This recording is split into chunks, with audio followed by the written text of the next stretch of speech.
ইয়াসিন ওয়াল কুরআনিল হাকীম। ইয়াসিন, প্রজ্ঞাময় কোরআনের কসম। ইন্নাকা লামিনাল মুরসালিন। নিশ্চয়ই আপনি প্রেরিত রসুলগণের একজন।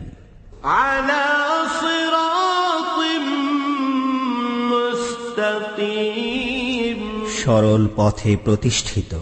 তানজিলাল আজিজির রাহিম। কোরআন পরাক্রমশালী, পরম দয়ালু আল্লাহর তরফ থেকে অবতীর্ণ। লিতু